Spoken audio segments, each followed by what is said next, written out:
Haya, leo ni siku ya Jumamosi, siku ambayo wawekezaji wengi wamekuwa wakilalamika kwamba ni siku ya hovyo, miongoni mwa siku ambazo bahati huwa haiwi kwa wawekezaji na kwa bahati ni kwa muhindi, na wengi wamekuwa wakilalamika sana. Lakini unajua kwa nini? Kwa sababu games zinakuwa nyingi sana. Kila ligi leo almost inakuwa ipo uwanjani, kwa namna ya uchaguzi wa games inakuwa changamoto sana. Ndio maana vijana wanajikuta wanajaa maji. Kwa moja ukitazama Uingereza pana games, Ufaransa pana games, Ujerumani pana games, lazima mtu unajaa maji. Na ukitazama game zote ni ngumu kwa sababu leo kuna finali ya Copa del Rey pia ukumbuke. Real Madrid dhidi ya Barcelona, miongoni mwa game ngumu kabisa.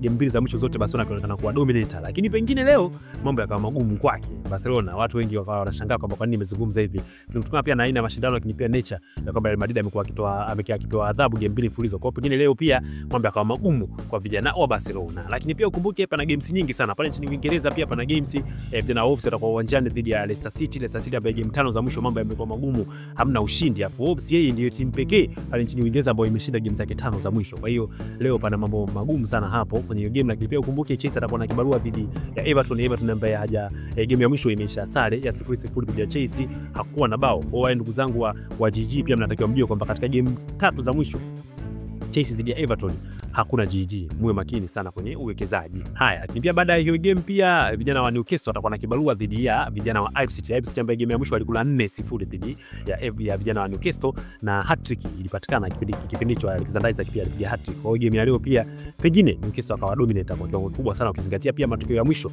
ya vijana wa Newcastle yamekuwa magumu kwa sababu kaadhibiwa 4-1 dhidi ya Aston Villa.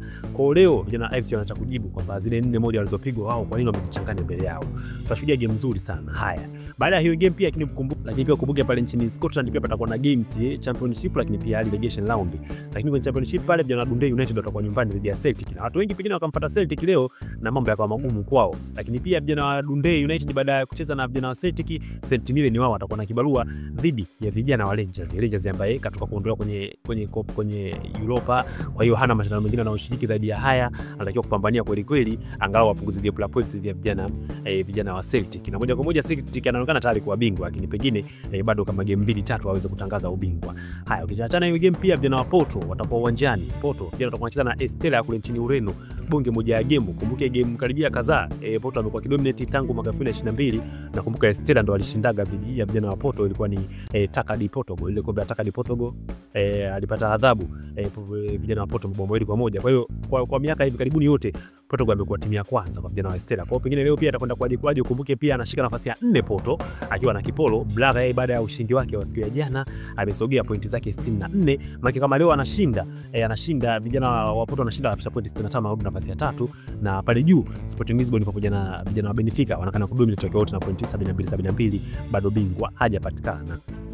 Haya, ukiachana hizo game hapa tunaingia pale nchini Ujerumani pana games. Ukumbuke vijana wa Bayern Munich watakuwa na kibarua dhidi ya Mainz ambaye ameonekana kuwa moto sana sasa hivi. Kumbuke anakamata nafasi ya 4 akitaka naye pia aende ligi mabingwa msimu ujao, kwa sababu anahitaji pia UEFA kwa sababu hajashiriki takriban misimu ya kutosha sana. Kwa hiyo moja kwa moja game ya leo inakwenda kuwa ngumu sana. Game ya mwisho Mainz alisare 2-2, lakini Bayern wao wameonekana kulitaka ile kombe kwa sababu Harry Kane ndio kwanza atakunyanyua kikombe chake cha kwanza.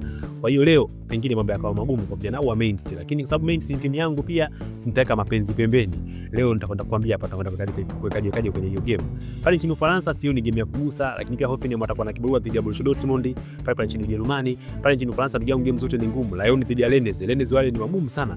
Ukumbuke Rennes wamecheza wachezaji kama kina Rafinha, wamecheza wachezaji kama kina Ousmane Dembele, ni timu kubwa kabisa, na game mbili za mwisho Lyon zote amepata adhabu kwa vijana wa Rennes, hajapata ushindi. Kwa leo ukawe makini ndugu yangu, usije kumpa Lyon apate goli, si Lyon double chance ndugu yangu, mambo yatakuwa magumu.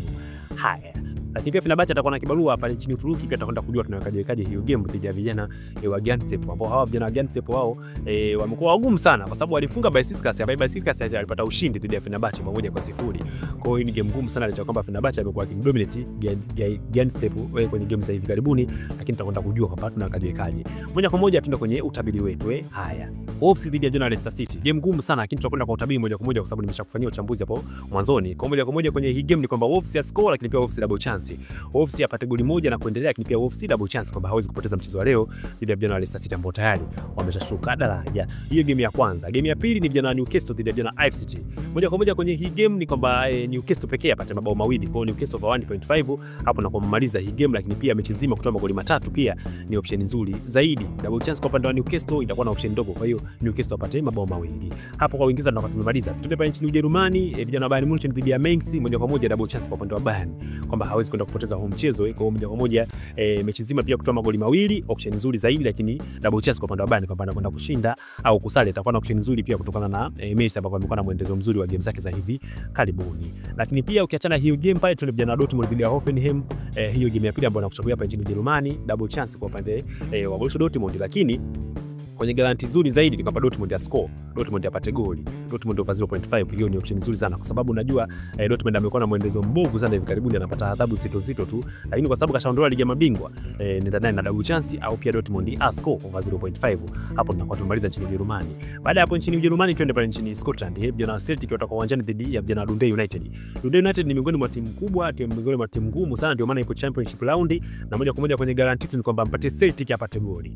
Celtic apate goli kwa sababu pia anaweza kupata adhabu. Kwa Celtic apate goli ni option nzuri sana, licha kwamba itakuwa na option ndogo, lakini bora Celtic apate goli. Lakini pia Rangers dhidi ya St Mirren, basi moja kwa moja St Mirren yeye apate goli. St Mirren apate goli mbele ya vijana wa Rangers. Licha kwamba mnaona kama Rangers ndio timu ya kwanza, lakini pengine leo kwa Rangers mambo yakawa magumu. Kwa St Mirren apate goli, lakini pia kule Celtic akapate goli. Hapo nakuwa nimemaliza. Twende pale nchini Hispania, finali ya Copa del Rey. Vijana wa Barcelona dhidi ya Real Madrid, game ngumu sana, lakini moja kwa moja kwenye guarantee tu wewe weka game nzima itoe magoli mawili. Usio kamgusa yote ashinde, kwa sababu vijana wa Real Madrid leo wanaweza kashinda kwa mchezo kutokana kwamba wamedominate game mbili mfululizo, karibia game tatu na ile game ambayo ilikuwa ni game ya kirafiki. Kwa leo wanakwenda kufight sana. Kwa moja kwa moja kwenye guarantee tu ni kwamba mechi nzima itoe magoli mawili, wewe usiwe na tamaa over 1.5, hata kama inakuwa na option ndogo, basi hiyo ndio option nzuri zaidi ya kuondoka nayo. Lakini pia tukiachana hiyo hapo, tuko kwenye game ya Fenerbahce dhidi ya vijana wa Gaziantep, moja kati ya game ngumu sana.